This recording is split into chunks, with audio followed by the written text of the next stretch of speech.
পথে বীজং তাদিশে অরথে ফলং কল্যাণকারী কল্যাণং পাপকারী চ পাপকাঙ্ক্ষী।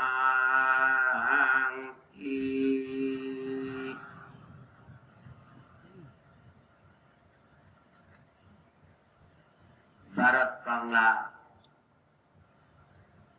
উপমহাদেশের ঐতিহাসিক পুণ্যতীর্থ রাজবন বিহারে ভগবান তথাগত বুদ্ধ কর্তৃক প্রশংসিত দানোত্তম দানশ্রেষ্ঠ দান রাজা নামে খ্যাত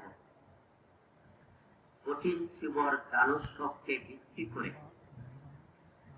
সারাদিন ব্যাপী বিভিন্ন পুণ্য মেলা পাশাপাশি সদ্ধর্ম সভার যে সুন্দর এবং প্রাণবন্ত আলোচনা সভার সুব্যবস্থাপনা করা হয়েছে।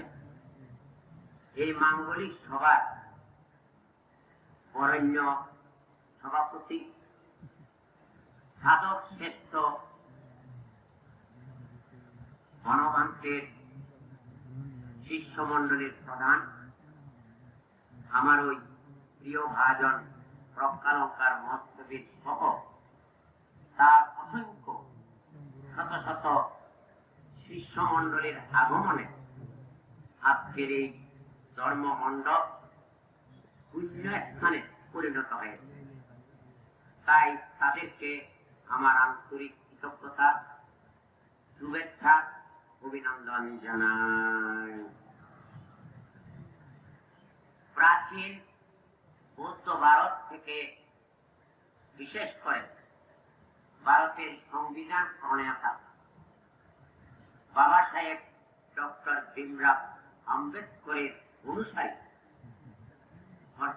অনেক ভক্ত অনুরাগীদের আগমনকে এই বিহারের পক্ষ থেকে বাংলাদেশের 18 কোটি মানুষের পক্ষ থেকে স্বাগতম জানাই, অভিনন্দিত জানাই এবং মৈত্রীময় আশীর্বাদ জানাই। আপনাদের জীবন সুন্দর হোক, আনন্দময় হোক, জ্ঞানে জ্ঞানে উন্নত হয়ে যোগ্য বুদ্ধ সেবক হয়ে শাসন সদ্ধর্মের জাগরণে সমন্বয় সাধন করে ভূমিকা রাখার চেষ্টা করুন, এই আশীর্বাদ করছি। প্রাচীন বঙ্গভূমির কীর্তিমান সন্তানদেরকে দেখে আমি অভিভূত হয়েছি। আপনাদেরকে আমি মৈত্রীময় আশীর্বাদ জানাই। ভালো থাকুন, সুস্থ থাকুন, দীর্ঘজীবী হন, জ্ঞানে ধ্যানে আত্মোন্নতি আত্মপ্রতিষ্ঠা লাভ করে বুদ্ধ সেবক হয়ে জীবন দর্শন জীবন উপলব্ধি সম্যক জ্ঞানে জ্ঞানী হয়ে আত্মজয়ী হয়ে বিমুক্তি সুখে সুখী হতে পারেন, সেই সাধু সংকল্প পোষণ করে অশান্ত বিশ্বে শান্তি সুখ কামনা করে 3 বার সাধুবাদ প্রদান করুন।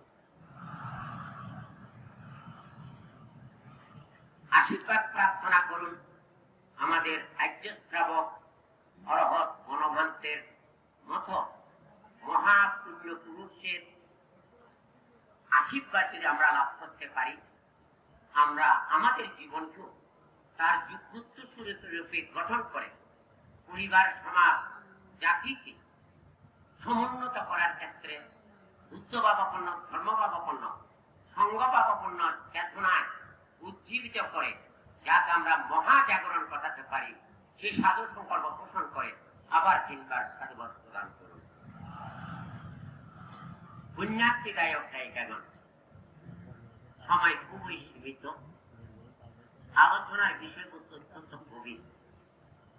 বিশেষ করে বুদ্ধের ধর্ম দর্শন হচ্ছে আত্মশুদ্ধির দর্শন, আত্ম উপলব্ধির দর্শন এবং জাগতিক আধ্যাত্মিক দুঃখকে পরাভূত করার দর্শন। যিনি জাগতিক অশান্তি দুঃখকে পরাভূত করতে সক্ষম, তিনি লাভ করতে পারেন মৃত্যুঞ্জয়। আর যিনি মৃত্যুঞ্জয়ের সাধনায় নিমগ্ন হয়, তিনি পরম শান্তি নির্বাণ লাভে ধন্য হবেন, জরা ব্যাধি থেকে মুক্তি লাভ করে দেবদুল্য মনুষ্য জীবনকে সর্বৈব সাফল্য মণ্ডিত করতে সক্ষম হবেন।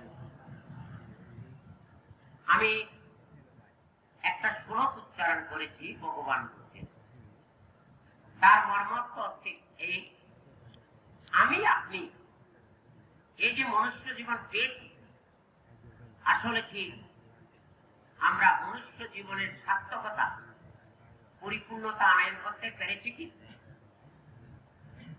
যদি আমি আনয়ন করতে চাই, তাহলে আজকের মতো মিলন মেলায় একত্রিত হয়ে মনের প্রশান্তি, মনের সুখানুভূতি, মনের নির্মলতা, মনের বৌদ্ধিক চেতনা যদি জাগাতে না পারে, তাহলে মানুষ হয়েছি, মানুষের মতো মানুষ হব না, ভালো মানুষ হব না, আদর্শ মানুষ হতে পারবো না, নৈতিক চেতনা সমৃদ্ধ মানুষ হতে পারবো না। তাই আত্মজয়ী এটা মুখের কথা, অর্জন করা সুদূর করা। তাই আমি কি বলেছি, যাদি সে বপতে বীজং তাদি সে অরতে ফলং। আপনি আর আমি জেনে শুনে যে বীজটা বপন করব, সেই বীজ অনুসারে বৃক্ষ সৃষ্টি হবে। বৃক্ষের মতো যদি বৃক্ষ হয়, তাহলে ফল কি চাইতে হয়, নাকি ঋতু নিয়ম এবং বীজ নিয়মের সমন্বয় হলে স্বাভাবিক নিয়মের ফল ফলে? আপনি মনে করছেন অসংখ্য ফল ফলেছে, পরিপক্ব হয়েছে, আনন্দের সীমা নেই। মা বাবা বললেন, বাবা গাছে তো অসংখ্য ফল ফলিত হয়েছে, পরিপক্ব হয়েছে, কিন্তু সংগ্রহ করে নিয়ে আসেন। নিয়ে আসলেন, ঘরে সংরক্ষণ করলেন। এখন যিনি আনতে বলেছেন, যিনি এনেছেন, তাকে কঠিন অগ্নি পরীক্ষা দিতে হবে নাকি হবে না? কি পরীক্ষা? একা খাবো নাকি সবাইকে নিয়ে খাবো? বেশিরভাগ মানুষ নিজের খাওয়াটাকে প্রাধান্য দিয়ে থাকে, তাই তাকে বলা হয় আত্মভোগী, আত্মসুখী। কৃপণতা তার স্বভাব, নেটে দেওয়ার ইচ্ছাটা কম। তাই কি সে সুখী, নাকি তার গ্রহণযোগ্যতা হয়েছে? তাই বুদ্ধ বলেছেন, যা সৃষ্টি করেছেন, সৃষ্টি সুখের উল্লাসে আপনি জেগে উঠবেন, কিন্তু সাবধান, সমদৃষ্টি আছে কিনা, সমবন্টনের মানসিকতা আছে কিনা, সমভোগে ভোগ করছেন কিনা। এই তিনটা মানবিক গুণ যদি না থাকে, তাহলে আপনার মতো দুঃখী মানুষ, আপনার মতো অসহায় মানুষ, আপনার মতো অধার্মিক মানুষ, আপনার মতো কল্যাণকামী মানুষ পৃথিবীর ইতিহাসে দ্বিতীয় কেউ খুঁজে পায় না। আপনারা মনে করছেন বীজ থেকে বৃক্ষ হয়, আসলে তা সঠিক নয়। বৃক্ষ থেকে ফল হয়, তাও সঠিক নয়। হয়তো বলতে পারেন ডক্টর জিনুবুদ্দিন কি কথা বলছেন, বীজ থেকে তো অঙ্কুরিত হয়, অঙ্কুরিত হলে বৃক্ষ হয়, বৃক্ষের সজীবতার কারণে ফল সৃষ্টি হয়। আপনি আপনার বিবেককে জিজ্ঞাসা করেন, বীজ যতই পুষ্ট হোক না কেন, কিন্তু মাটির সংস্পর্শ না পেলে সেই বীজ কি অঙ্কুরিত হয়? মাটি হলেও অঙ্কুরিত হয় না। কেন জানেন? বীজ অঙ্কুরিত হওয়ার ক্ষেত্রে নরম, কোমল, তরল মাটি হতে হয়। শক্ত মাটিতে উর্বর বীজ পুঁতে দিলে অঙ্কুরিত হবে না। তাই উর্বরতার জন্য আর কি দরকার? মাটি পেলেও অঙ্কুরিত হয় না যদি আলো, বাতাস, মাটি, জল যদি দেওয়া না যায়।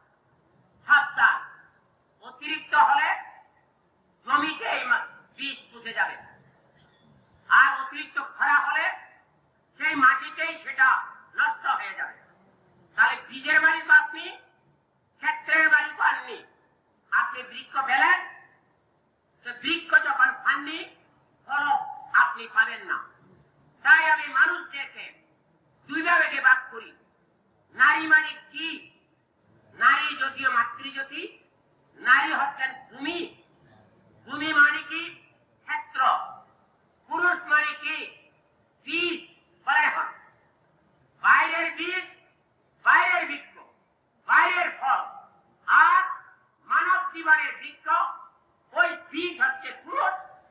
বীজ যদি পুষ্ট না হয়, সদাচারী না হয়, নীতিবাদ না হয়, শিরোবান না হয়, আন্তরিক না হয়, উদার সহানুভূতিশীল না হয়, সেটা হচ্ছে উৎকৃষ্ট বীজ নয়, নিকৃষ্ট বীজ।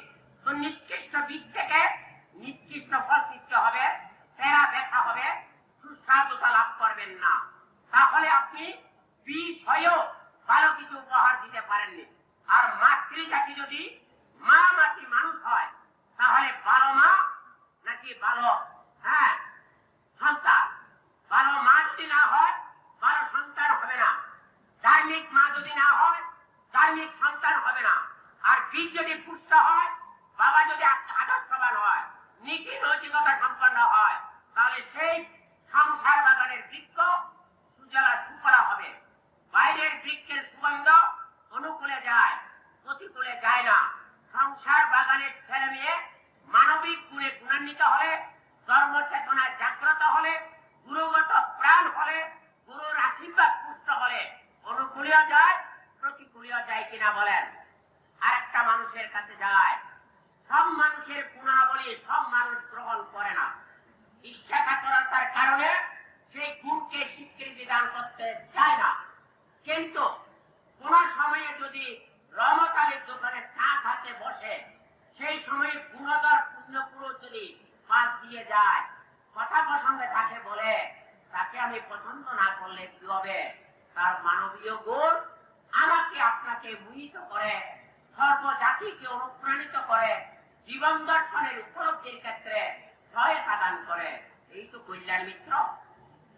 আপনারা মনে করেন শুধু হত্যা করলে পাপ হয়, তার চেয়ে মারাত্মক পাপ কি?